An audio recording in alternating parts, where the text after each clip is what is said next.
ஓம் சாய்ராம், ஜெய் சாய்ராம். எல்லாரும் நல்லா இருக்கணும், எல்லாருக்கும் நல்லதே நடக்கணும். என் அன்பு குழந்தையே, என் மேலே உனக்கு நம்பிக்கை இருந்துச்சுன்னா இப்போதே நான் சொல்வதை முழுவதுமாக கேளு. கண்டிப்பா உன் வாழ்க்கையில் இதுவரை நடக்காத விஷயத்தை தான் இப்போது அற்புதமாக நல்லபடியாக நடத்தி கொடுப்பதற்காகவே இந்த சாயப்பா உன்னை தேடி வந்திருக்கேன். சுபமங்களகரமான நல்ல செய்தியோட நான் உன்னை தேடி வந்திருக்க இந்த நேரத்தில் நீ எதை நினைச்சும் கலங்க வேண்டாம். இப்போது உன் வாழ்க்கையே தலைகீழாக மாறப்போகுது.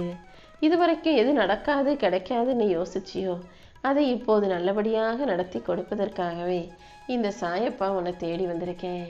உன் சூழ்நிலையையும் சந்தர்ப்பத்தையும் புரிஞ்சுக்கிட்டு எது எப்படி இருந்தாலும் அனைத்தையும் புன்னகையோடு கடந்து போக கற்றுக்கோ.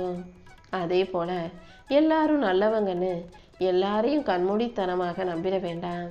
யார் எப்போ எப்படி மாறுவாங்கன்னு தெரியாத இந்த கலியுக காலத்தில் நீ வாழ்க்கையில் வெற்றி பெறணும்னா முயற்சி செஞ்சால் மட்டும் போதாது, கவனமாக தெளிவாக விவேகமுள்ள புத்திசாலி பிள்ளையாகவும் இருக்கும். என்னடா வாழ்க்கை இதுன்னு நினச்சி வாழ்க்கை மீது சலிப்பும் வெறுப்பும் கொள்ளும் போதெல்லாம் நீ எறும்பை நினச்சிக்கோ. எறும்பு எந்த நொடியில் எப்படி செத்து போகும்னு அதுக்கே தெரியாது. இருந்தாலும் இருக்கிற வரைக்கும் நம்ம உழைச்சிக்கிட்டே இருக்கணும், சும்மா உட்காரக்கூடாதுன்னு இங்கும் அங்கும் அலைந்து அதற்கான உணவை தேடி உழைச்சிக்கிட்டே இருக்கிறதல்லவா. அதே போலதான் ஒரு நாள் கூட ஆயுள் இல்லாத அந்த எறும்பே உழைக்கும் போது, முயற்சி செய்யும் போது பல காலம் பல வருடங்கள் பல ஆண்டுகள் வாழப்போகிற மனிதனாகிய நீ மட்டும் ஏன் சும்மா சோர்ந்து உட்காரணும்? எப்போதும் எதை நினைச்சும் சோர்ந்து போகாத, துவண்டு போகாத. உனக்குன்னு எதையாவது செஞ்சுக்கிட்டே இரு. இந்த உலகத்தில் அடுத்தவன் குறையெல்லாம் சொல்லக்கூடிய இந்த மனிதர்கள் தன்னுடைய குறை என்னன்னு தெரியாமல் அதை மாற்றிக்காமல் சுயநலத்தோடு இருப்பாங்க. நீ யாரையும் தேடி போய் அவர்களுடைய தப்பு குறை குற்றம் சொல்ல வேண்டாம். உன்னுடைய குறைகளை நிவர்த்தி செஞ்சுக்கிட்டு நிறைவான மனசோட நிம்மதியாக வாழ தயாராகு. இந்த உலகத்தை பொறுத்த வரைக்கும் காசு பணம் பதவி சொத்து பத்துன்னு சொந்தமாக ஏதாவது இருந்தாதான் சொந்தம் கூட தேடி வரும். அதனால் மனிதர்கள் சொந்தம் பந்தம் உறவுன்னு நம்பி வரும்போது நீ அதை முழுசாக நம்பி போயிட வேண்டாம் என் செல்லமே. ரத்த சொந்த பந்தமாகிய உன் கூட பிறந்தவங்களே உன்னை புரிஞ்சிக்காத சூழ்நிலையில் இருக்கிற இந்த வாழ்க்கையில் பாதியில் வந்த சொந்தம் மட்டும் உன்னை புரிஞ்சுக்குவாங்கன்னு சொல்ல முடியாது. யாராக இருந்தாலும் எவராக இருந்தாலும் உன் வாழ்க்கையை நீ தான் சிறப்பாக வாழ தயாராகணும். நீ பார்க்குற உறவுகளும் பழகிற உறவுகளும் உனக்கு சொந்தம் இல்லை.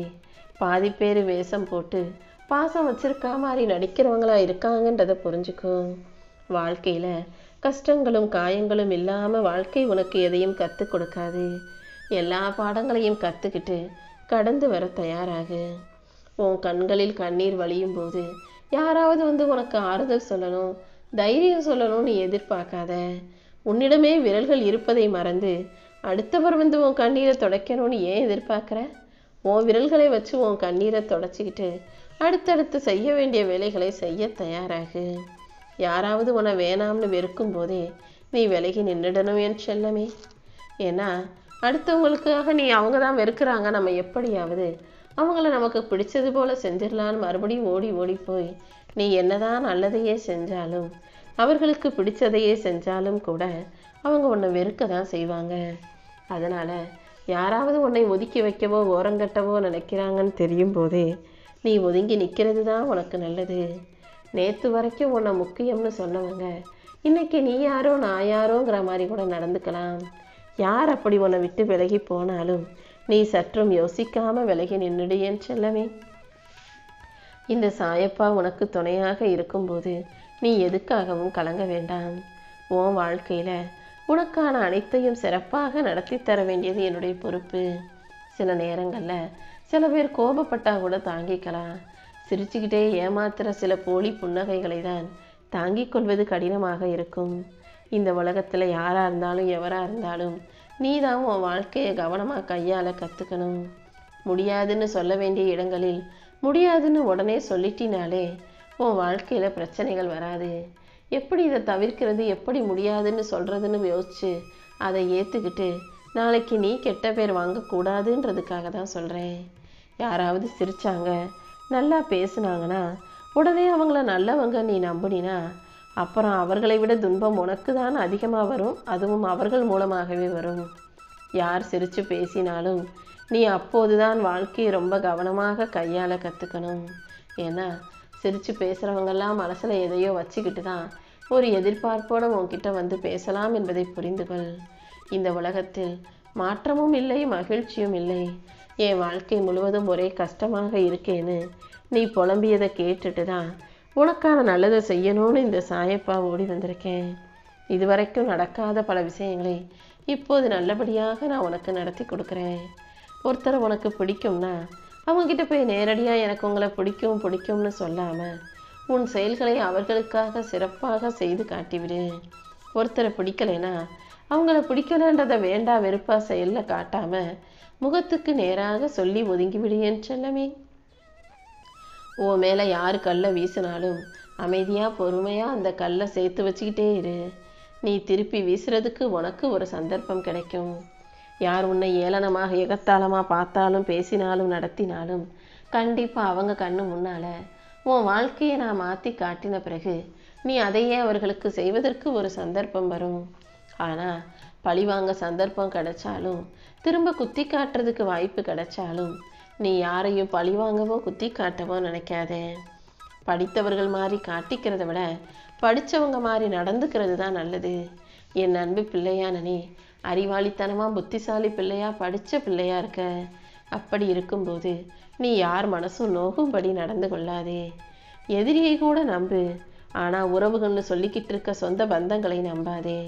வேணா எதிரி என்ன செய்வான்னு உனக்கு தெரியும். அதை எதிர்கொள்ள நீ தயாராக இருப்ப.